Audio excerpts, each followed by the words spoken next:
Ladies and gentlemen, Martin Jones from the Library of Congress to discuss and review Nadja Sorensen's life. Age 23, Nadja Sorensen graduated from Harvard University with a degree in psychology, and she then, right out of school, created a supporting women group that provided charity services for low-income mothers. At age 28, Nadja decided to go back to school and earned a master's degree in psychology and decided to pursue with a PhD, which she got at age 32 in 2029, after publishing a dissertation focusing on how racial and cultural backgrounds affects the etymology of addictive behaviors. At same age, 32, Nadja married Jack Smith, a Silicon Valley genius who invented the earphone, which replaced the cell phone in 2021. And then by age 37, Nadja was working with the government, helping to reform prison drug rehabilitation programs, where she helped created classes in prisons across the United States to reinsert inmates into society. The program was very successful and helped thousands of inmates to beat their addiction to drugs. Very successful. Nadja has 2 children. The eldest boy is named John Smith, and the youngest a girl named Mary Sue. In 2039, at age 42, Nadja took some time off to raise her children, but her influence on prison reform remained strong.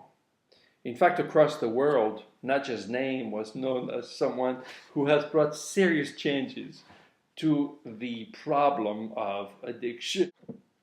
In raising her children, Nadja focused on increasing their cognitive skills, and both of her children tested at genius IQ levels. In fact, her son was predicted to be the next Einstein, and her daughter was accepted at Juilliard at the age of 10. In 2044, at age 47, Nadja renewed her vows with her husband and embarked on a second honeymoon with her husband. In fact, a trip around the world. It was a trip that would inspire her now best-selling book, A Woman's Journey. In 2049, at age 52, wouldn't you believe, Nadja graduated from high school and college early and began their careers in their early 20s. Her pride is obvious. In every interview that Nadja gives to the media, she always mentions her son and daughter. Very, very proud mother indeed. During this period of her life, Nadja returned to her original life passion, which was psychology. And now, interested in the issues that affect women, Nadja began a private practice with exclusively female clients. Nadja enjoyed this work, and she quickly earned a reputation as one of the best therapists for women in the United States, and in fact, way beyond the United States into the whole English-speaking.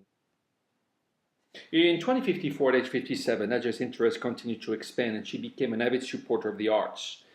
A contributor to the opera, philharmonic, the ballet, and many local artists, Nadja helped revive an interest in the arts in the United States.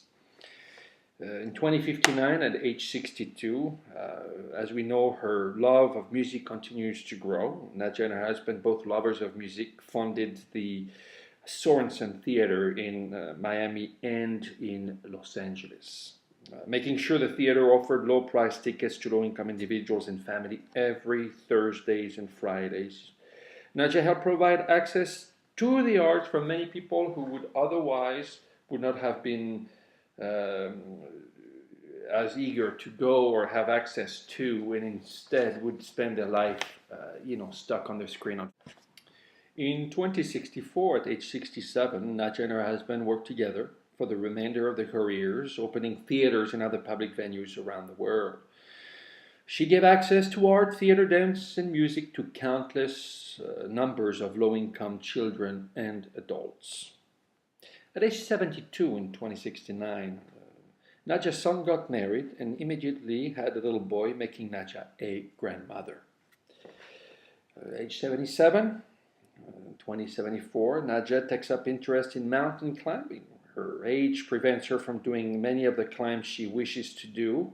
And Nadja's husband then invented the now famous Everest train, taking people directly to the star. Wait, is it In safe? 2079, at age 82, not content with her trip to the Mount Everest, Nadja still had her sight on traveling in outer space.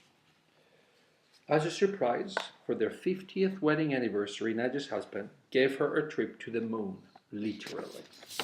They had a great time in the capsules, if I may say. 2084, at age 87, Nadja's thirst for life was not quenched and she developed a new love, race cars. Learning to build them and drive them, Nadja became an expert on car racing, especially NASCAR, with glycol-propelled vehicles that her husband invented. Age 2089, at age 92, unfortunately, Nadja passed away. Long life. It was 92 overdue, may I say. A romantic display of love that was the focus of the media attention worldwide for years after her death. Nadja and her husband passed away on the same night and were found holding hands. Ladies and gentlemen, thank you for listening.